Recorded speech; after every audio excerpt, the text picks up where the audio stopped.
Good evening students, welcome to online classes. आज हम लोग क्लास +1 का 14 चैप्टर स्टडी करेंगे which is respiration in plants. इससे पहले हमने जो चैप्टर पढ़ा था वो था फोटोसिंथेसिस। फोटोसिंथेसिस चैप्टर में हमने देखा कि प्लांट्स क्या करते हैं, फोटोसिंथेसिस के थ्रू प्रोड्यूस करते हैं ग्लूकोज को। अब उस ग्लूकोज को यूटिलाइज करना है और एनर्जी प्रोड्यूस करनी है, उसको हम स्टडी करेंगे रेस्पिरेशन इन प्लांट्स के अंदर। अगर हम रेस्पिरेशन की बात करते हैं तो रेस्पिरेशन की जो प्रोसेस है वो जनरली 3 प्रोसेसेस के 3 फेज़ को कंसिडर करती है। वो है एक्सटर्नल रेस्पिरेशन, इंटरनल रेस्पिरेशन और सेलुलर रेस्पिरेशन। जो एक्सटर्नल रेस्पिरेशन है उसमें जनरली एक्सचेंज ऑफ गैसेस होता है। एनिमल्स के केस में इसे ब्रीदिंग कहा जाता है, लेकिन प्लांट्स के केस में क्या होता है, स्टोमेटा या लेंटिसेल्स के थ्रू जो प्लांट्स हैं वो क्या करते हैं, ऑक्सीजन को इनहेल करते हैं। इनके पास ऐसा पर्टिकुलर मैकेनिज़्म नहीं होता जिस तरह से एनिमल्स के अंदर होता है, लेकिन फिर भी डिफ्यूज़न के थ्रू जो ऑक्सीजन है वो एंटर कर जाती है प्लांट सेल्स के अंदर, प्लांट्स के अंदर, और वहाँ से फिर टिश्यू लेवल तक वो ऑक्सीजन पहुँचती है और फाइनली सेलुलर लेवल पर वो ऑक्सीजन सेल के अंदर एंटर करती है और वहाँ से क्या होता है, ग्लूकोज को ऑक्सीडाइज करके एनर्जी प्रोड्यूस की जाती है। Respiration is a biochemical process. Biochemical process क्यों कहा गया इसे, क्योंकि जो रेस्पिरेशन की प्रोसेस है ये लिविंग सेल्स भी इसके अंदर पार्टिसिपेट करती हैं और इसमें वेरियस केमिकल्स प्रोड्यूस होते हैं। तो ये क्या है, एक बायोकेमिकल प्रोसेस है। It is a catabolic process. हमने 2 तरह की प्रोसेसेस के बारे में डिस्कशन की थी फर्स्ट चैप्टर में भी, कि जो प्रोसेसेस होती हैं वो जनरली 2 तरह की प्रोसेसेस होती हैं, एक है एनाबॉलिक, दूसरी है कैटाबॉलिक। ये दोनों ही प्रोसेसेस मिलके मेटाबॉलिज्म करती हैं, जिसमें कैटाबॉलिक प्रोसेसेस में क्या है, जो डिफरेंट जो कंपाउंड्स हैं उनका ब्रेकडाउन होता है और साथ में एनर्जी प्रोड्यूस होती है। तो रेस्पिरेशन की प्रोसेस क्या है, एक कैटाबॉलिक प्रोसेस है। अगर इसकी दूसरी साइड देखें तो दूसरी प्रोसेस एनाबॉलिक प्रोसेस होती है, जिसमें डिफरेंट मॉलिक्यूल्स की सिंथेसिस होती है और एनर्जी कंज्यूमिंग प्रोसेस वो होती है। लेकिन रेस्पिरेशन की हम बात कर रहे हैं तो ये क्या है, कैटाबॉलिक प्रोसेस है जिसमें एनर्जी प्रोड्यूस की जाती है। अगर हम सेलुलर रेस्पिरेशन की बात करें तो सेलुलर रेस्पिरेशन 2 तरह से हो सकती है, एक है एरोबिक रेस्पिरेशन, दूसरी है एनारोबिक रेस्पिरेशन। एरोबिक रेस्पिरेशन उन ऑर्गेनिजम्स में होती है जो कि ऑक्सीजन को यूज़ करते हैं, जिसमें ऑक्सीजन रिक्वायर्ड होती है। दूसरी है एनारोबिक रेस्पिरेशन, जिसमें oxygen is not required. In anaerobic respiration की अगर हम बात करें तो यहाँ पर इस प्रोसेस में क्या होता है, जो ग्लूकोज है, ग्लूकोज को पायरुविक एसिड में चेंज किया जाता है। ग्लूकोज 6 कार्बन मॉलिक्यूल है, तो इसकी अगर ग्लाइकोलिसिस होगी तो 2 पायरुविक एसिड फॉर्म होंगे। तो ये जो प्रोसेस होती है ये साइटोप्लाज्मा के अंदर होती है। तो ये वाली जो प्रोसेस है ये एनारोबिक रेस्पिरेशन में भी हम कंसिडर करते हैं और एरोबिक रेस्पिरेशन का भी एक पार्ट है। इसके बारे में हमने क्लास में भी डिस्कशन की थी। तो एनारोबिक रेस्पिरेशन में नॉर्मली सिर्फ single step single cycle process है, साइकिल भी नहीं बोलेंगे इसे, मतलब इसमें सिर्फ एक ही मैकेनिज्म पार्टिसिपेट करता है, वो है ग्लाइकोलिसिस। इसमें सिर्फ क्या होगा, जो ग्लूकोज है, ग्लूकोज से पायरुविक एसिड फॉर्म होगा। फर्दर अगर हम इसकी बात करें तो पायरुविक एसिड से 2 तरह की रेस्पिरेशन हो सकती है, कि अगर ईस्ट की बात करते हैं तो ईस्ट के अंदर पायरुविक एसिड से क्या होगा, इथेनॉल प्रोड्यूस होते हैं 2 मॉलिक्यूल्स, ठीक है, इथेनॉल के 2 मॉलिक्यूल्स प्रोड्यूस होंगे, साथ में यहाँ पर 2 कार्बन डाइऑक्साइड प्रोड्यूस होंगी और एनर्जी प्रोड्यूस होगी, ठीक है। एनर्जी यहाँ पे 2 ATP की फॉर्म में प्रोड्यूस होती है। अगर हम मसल सेल्स की बात करते हैं तो मसल सेल्स में अगर हम बहुत ज़्यादा एक्सरसाइज करते हैं तो उस केस में क्या होता है, जो पायरुविक एसिड है वो इनकम्प्लीट ऑक्सीजन की प्रेजेंस में वहाँ पर क्या होता है, कम्प्लीटली वो ऑक्सीडाइज नहीं हो पाता और क्या होता है, मसल सेल्स में लैक्टिक एसिड प्रोड्यूस होता है। अब लैक्टिक एसिड 3 कार्बन कंपाउंड है, तो यहाँ पे 6 कार्बन कंपाउंड कंप्लीट हो गए और साथ में यहाँ पर CO2 रिलीज़ नहीं होता, लेकिन यहाँ पर 2 ATP फॉर्म होते हैं एनर्जी के। अगर हम इसमें इस प्रोसेस को देखें तो ये एक एनारोबिक रेस्पिरेशन का ही टाइप है और इस प्रोसेस को हम फर्मेंटेशन कंसिडर करते हैं, जिसका बाय प्रोडक्ट अल्कोहल बनता है, ठीक है। इसके बाद हमारी जो मेन प्रोसेस है वो है एरोबिक रेस्पिरेशन। एरोबिक रेस्पिरेशन के 4 मेन फेजेस हैं, एक है ग्लाइकोलिसिस, दूसरा है क्रेब्स साइकिल, तीसरा है इलेक्ट्रॉन ट्रांसपोर्ट चेन और चौथा है ऑक्सीडेटिव फॉस्फोराइलेशन। इसको हम कंबाइनली इलेक्ट्रॉन ट्रांसपोर्ट सिस्टम भी बोल सकते हैं। अगर हम इनकी साइट्स के बारे में देखें तो ग्लाइकोलिसिस कहाँ होती है, साइटोप्लाज्मा के अंदर होती है और ये एक तरह की एनारोबिक रेस्पिरेशन है, मतलब इस प्रोसेस के अंदर ऑक्सीजन यूटिलाइज नहीं होती। दूसरी प्रोसेस है क्रेब्स साइकिल, जो कि माइटोकॉन्ड्रिया के अंदर होती है। तो आप देख सकते हैं कि एनारोबिक जो ऑर्गेनिजम्स होते हैं, मतलब जिन ऑर्गेनिजम्स में anaerobic mode of respiration perform किया जाता है, उनके अंदर माइटोकॉन्ड्रिया प्रेजेंट नहीं होता, तो इससे आगे होने वाली जो प्रोसेसेस है वो वहाँ पर नहीं होती। लेकिन साइटोप्लाज्मा के अंदर सिर्फ ग्लाइकोलिसिस हो जाती है और 2 एटीपी प्रोड्यूस हो जाते हैं। लेकिन क्रेब्स साइकिल भी नहीं होती, इलेक्ट्रॉन ट्रांसपोर्ट चेन और ऑक्सीडेटिव फॉस्फोराइलेशन उनके केस में नहीं होती, क्योंकि उसके लिए जो ऑर्गेनली रिस्पॉन्सिबल है वो है माइटोकॉन्ड्रिया। क्रेब्स साइकिल माइटोकॉन्ड्रिया के अंदर चलती है, इलेक्ट्रॉन ट्रांसपोर्ट चेन चलती है इनर मेम्ब्रेन ऑफ माइटोकॉन्ड्रिया, और ऑक्सीडेटिव फॉस्फोराइलेशन भी जो वहाँ पर क्रिस्टी प्रेजेंट होते हैं माइटोकॉन्ड्रिया की मेम्ब्रेन में, इनर मेम्ब्रेन में, वहाँ पर होती है। तो अगर हम अपनी फर्स्ट फेज़ को देखें ग्लाइकोलिसिस को, तो जो ग्लाइकोलिसिस की जो साइकिल है इसको हम डिटेल में अभी स्टडी करते हैं कि इस साइकिल को क्या बोला जाता है। इसे बोलते हैं ईएमपी पाथवे। ईएमपी पाथवे से क्यों बोला गया? क्योंकि इस साइकिल को 3 साइंटिस्ट ने एक्सप्लेन किया था। वो 3 कौन थे? एम्डन, मेयरहोफ एंड पार्नाज। इन्होंने 1930s की ईयर्स में इस साइकिल को एक्सप्लेन किया था। ठीक है, अगर हम मीनिंग की बात करें तो जो ग्लाइकोलिसिस है, ग्लाइकीज का मतलब है, ये ग्रीक वर्ड से लिया गया है, जिसमें ग्लाइकीज का मतलब है स्वीट है, शुगर, और लिसिस का मतलब है ब्रेकडाउन। ठीक है, वैसे ये टर्म थोड़ी सी मिसनॉमर है, क्योंकि यहाँ पर जो ग्लाइको है वो कहीं ना कहीं रिजेंबल करता है ग्लाइकोजन से, तो ये ग्लाइकोजन लिसिस होना चाहिए था, लेकिन ग्लूकोज के लिए यहाँ पे हम इस टर्म को यूज़ करते हैं, जिसमें क्या है, जो ग्लूकोज है उसकी लिसिस की जाती है, उसका ब्रेकडाउन किया जाता है। अगर हम इसकी डेफिनेशन की बात करते हैं तो it is a stepped process by which 1 molecule of glucose which is 6 carbon compound it is break down into 2 molecules of pyruvic acid which is 3 carbon compound. ठीक है, एक स्टेप्ड प्रोसेस है, मतलब ये सिंगल स्टेप में होने वाली process नहीं है। इसमें कम से कम 9 to 10 स्टेप्स आते हैं, जिसमें क्या किया जाता है, जो ग्लूकोज है उसको पायरुविक एसिड में चेंज किया जाता है। ग्लूकोज 6 कार्बन कंपाउंड है और पायरुविक एसिड 3 कार्बन कंपाउंड है। तो यहीं से आपको आइडिया लग जाएगा कि हमारी एक पायरुविक एसिड, कितने पायरुविक एसिड यहाँ पे फॉर्म होंगे? 2 पायरुविक एसिड। ठीक है, अगर हम साइट की बात करें तो साइट क्या है इसकी? साइटोप्लाज्मा। और ये क्या है? एक एनारोबिक प्रोसेस है। चाहे कोई भी एनिमल एनारोबिक रेस्पिरेशन करता हो या एरोबिक रेस्पिरेशन करता हो, दोनों के केस में ग्लाइकोलिसिस होती ही होती है। अगर हम इसको डिटेल में देखें थोड़ा सा, तो ग्लाइकोलिसिस में क्या है, सबसे पहले जो हमारा सबस्ट्रेट है वो है ग्लूकोज। सबसे पहले क्या होता है, फर्स्ट स्टेप में इसकी फॉस्फोराइलेशन होती है। फॉस्फोराइलेशन के केस में क्या होगा, यहाँ पर ग्लूकोज को चेंज किया जाता है ग्लूकोज 6 फॉस्फेट में। यहाँ पे एंजाइम यूज़ होता है फॉस्फोराइलेज। फॉस्फोराइलेज एंजाइम की प्रेजेंस में ग्लूकोज को चेंज किया जाता है ग्लूकोज 6 फॉस्फेट में। अब यहाँ पर आप देख रहे हैं, यहाँ पर फॉस्फेट ग्रुप ग्लूकोज के अंदर ऐड हुआ, तो वहाँ इसके लिए जो फॉस्फेट आया वो कहाँ से आया? वो ATP को तोड़ कर आया।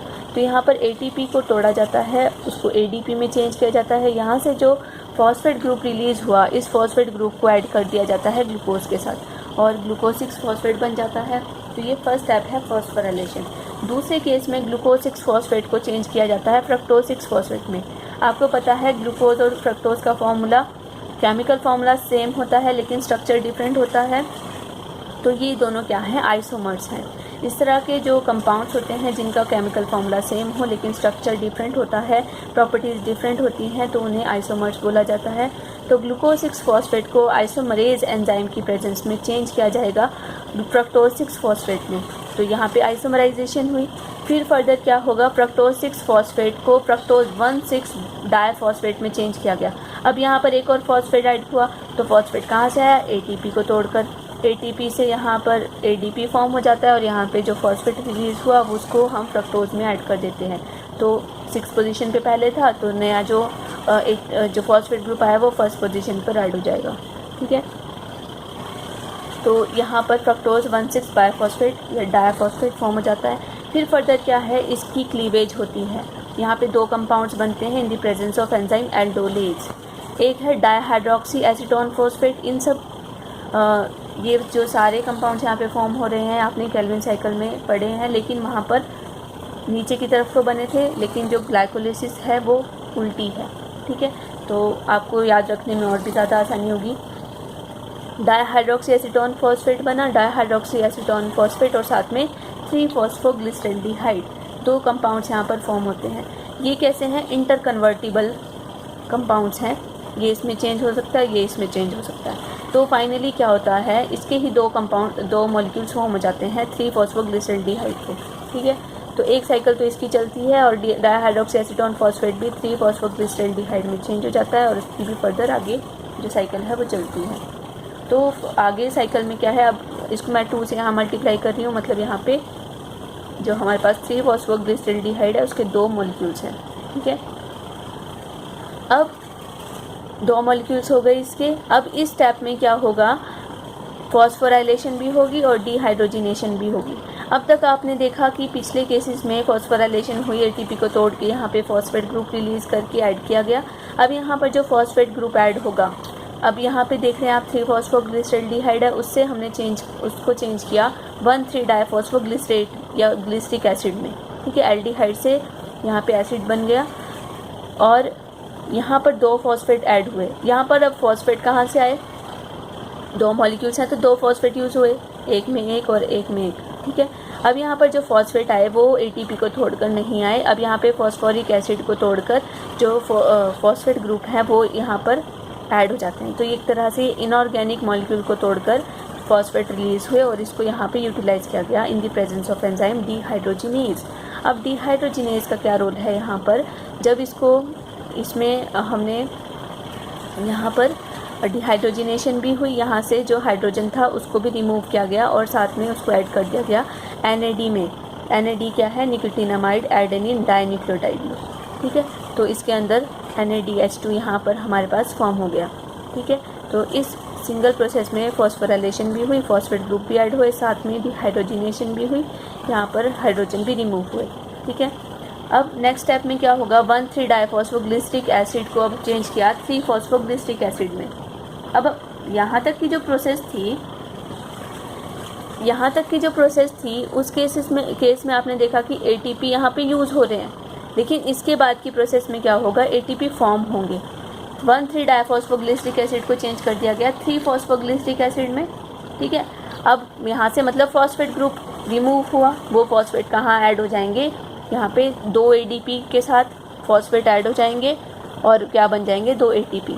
2 ATP क्यों बने, क्योंकि हमारे पास 2 मॉलिक्यूल्स चले हैं, तो यहाँ पे क्या हुई, डीफॉस्फोराइलेशन। तो यहाँ पर काइनेज एंजाइम की प्रेजेंस में 1,3 डाइफॉस्फोग्लिसरिक एसिड को चेंज कर दिया गया 3 फॉस्फोग्लिसरिक एसिड में, ठीक है। अब 3 फॉस्फोग्लिसरिक एसिड को चेंज कर दिया गया 2 फॉस्फोग्लिसरिक एसिड में। अब 3rd पोजीशन पे फॉस्फेट ग्रुप था, लेकिन अब क्या हुआ, 2nd पोजीशन पे फॉस्फेट ग्रुप आ जाएगा। यहाँ पे एंजाइम यूज़ हुआ फॉस्फोग्लिसरेट म्यूटेज। ये क्या करता है, रीअरेंजमेंट कर देता है, 3rd पोजीशन से 2nd पोजीशन पे फॉस्फेट को ऐड कर देता है।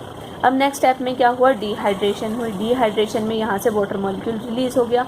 अब 2 फॉस्फोग्लिसरेट को चेंज कर दिया गया फॉस्फेनॉल पायरुवेट, PEP। ये आपने पढ़ा भी है, फॉस्फेनॉल पायरुवेट का रोल C4 साइकिल में भी पढ़ा है आपने इसको। तो फॉस्फेनॉल पायरुवेट यहाँ पे फॉर्म हो जाता है, 2 मॉलिक्यूल्स हैं इसके। अब फॉस्फेनॉल पायरुवेट से बन जाएगा पायरुविक एसिड। अब यहाँ पे 2 फॉस्फेट थे, अब यहाँ पे सिंगल फॉस्फेट है, तो यहाँ पर क्या होगा, 2 ATP यहाँ पे रिलीज़ होंगे, फॉस्फेट यहाँ पे रिलीज़ होंगे जो ऐड हो जाएंगे ATP में, ठीक है। यहाँ पर जैसे फॉस्फेट ग्रुप था, यहाँ पर कोई भी फॉस्फेट ग्रुप नहीं है, तो फॉस्फेनॉल पायरुविक एसिड बोल सकते हो आप या फॉस्फेनॉल पायरुवेट बोल सकते हो, ये चेंज हो जाएगा पायरुविक एसिड में, ठीक है। तो यहाँ पर हमारे पास जो लास्ट प्रोडक्ट है वो है 2 मॉलिक्यूल्स ऑफ पायरुविक एसिड। तो यहाँ पर भी क्या हुई, डीफॉस्फोराइलेशन हुई। तो इस पूरी प्रोसेस में आपने देखा कि हमारे पास क्या हुआ, स्टार्टिंग में यहाँ पे ATP यूज़ हुआ, यहाँ पे ATP यूज़ हुआ, 2 ATP यूज़ हो गए। फॉर्म कितने हुए ATP, 2 ATP यहाँ फॉर्म हुए, 2 ATP यहाँ फॉर्म हुए, मतलब 4 ATP फॉर्म हुए और 2 ATP यूज़ हुए। तो अगर हम नेट गेन की बात करें तो नेट गेन कितना होगा, 2 ATP यूटिलाइज हुए, 4 बन गए, तो नेट कितने बने हमारे पास, 2। तो कई बार कंपटीशन में पूछा जाता है कि ग्लाइकोलिसिस की प्रोसेस में नेट गेन ऑफ ATP कितना होता है, तो वो है 2 ATP। अब साथ में क्या बना, पायरुविक एसिड बना, ठीक है। और यहाँ पर आपने देखा जब डिहाइड्रोजिनेशन हुई थी तो डिहाइड्रोजिनेशन में यहाँ पर NADH2 बना था, 2 मॉलिक्यूल्स बने थे NADH2 के, ठीक है। क्योंकि यहाँ पे दो दो मॉलिक्यूल्स चले हैं। तो यहाँ पे NADH2 के 2 मॉलिक्यूल्स बने थे। ये मॉलिक्यूल्स अगर ऑक्सीडेटिव फॉस्फोराइलेशन में एंटर होते हैं तो एक NADH2 3 molecules of ATP form करता है। तो यहाँ पे 2 NADH2 है तो ये कितने ATP फॉर्म करेंगे, 6 मॉलिक्यूल्स, ठीक है। लेकिन वो आगे की प्रोसेस में होता है जो कि एनारोबिक जो एनिमल्स हैं एनारोबिक रेस्पिरेशन को परफॉर्म करते हैं उसमें नहीं होते, ठीक है। उनके केस में क्या होता है, ग्लूकोज से पायरुविक एसिड बनता है, यहाँ पे NAD से NADH2 फॉर्म होते हैं, लेकिन पायरुविक एसिड चेंज हो जाता है एसिटाल्डिहाइड में, ठीक है। एसिटाल्डिहाइड चेंज हो जाता है इथेनॉल में, और इस प्रोसेस के दौरान NADH2 से NAD बन जाता है। तो ये इंटर कन्वर्जन यहाँ पर हो जाता है। तो NADH2 यहाँ पे जो रिलीज़ हुए थे वो यहाँ पे यूटिलाइज हो जाते हैं। तो फर्दर इसका कोई भी इसकी प्रोसेसिंग आगे नहीं होती, और वैसे भी उनके अंदर माइटोकॉन्ड्रिया नहीं होता तो आगे की प्रोसेस नहीं होती। लेकिन अगर हम एरोबिक के केस में बात करें तो अगर हम नेट गेन की बात करें, नेट गेन में तो 2 ATP फॉर्म हो रहे। लेकिन अगर हम वैसे काउंट करें कि ग्लाइकोलिसिस से हमारे पास कितने ATP फॉर्म होते हैं, तो आप देखिए 2 ATP तो यहाँ से बन गए, 2 NADH2 बन गए। 2 NADH2 एक तरह से चेक की फॉर्म में, ये तो हमारे पास डायरेक्ट कैश आ गया, ये है चेक, ठीक है। ये चेक आगे कहाँ बैलेंस इनका जो मतलब अमाउंट कहाँ मिलेगा, जब ऑक्सीडेटिव फॉस्फोराइलेशन होगी, तो वो क्या है, बैंक है ऑक्सीडेटिव फॉस्फोराइलेशन, ठीक है। वहाँ से ये कैश हो जाएंगे और 6 ATP बनेंगे। तो नेट अगर हम ग्रॉस गेन की बात करें तो ग्रॉस गेन है 6 ATP plus 2 ATP is equal to 8 ATP, ठीक है। तो ये जो प्रोसेस है ये साइटोप्लाज्मा के अंदर होती है, जहाँ पर ग्लूकोज से पायरुविक एसिड बनता है, साथ में 2 ATP प्रोड्यूस होते हैं, 2 NADH2 प्रोड्यूस होते हैं, 2 NADH2 फर्दर 6 ATP फॉर्म कर सकते हैं only in case of eukaryotes. इसके बाद क्या होता है, ये जो पायरुविक एसिड है ये फर्दर एंटर करता है क्रेब्स साइकिल में, जो कि माइटोकॉन्ड्रिया के अंदर होती है, ठीक है। उसको हम नेक्स्ट लेक्चर में कंटिन्यू करेंगे। Thank you class.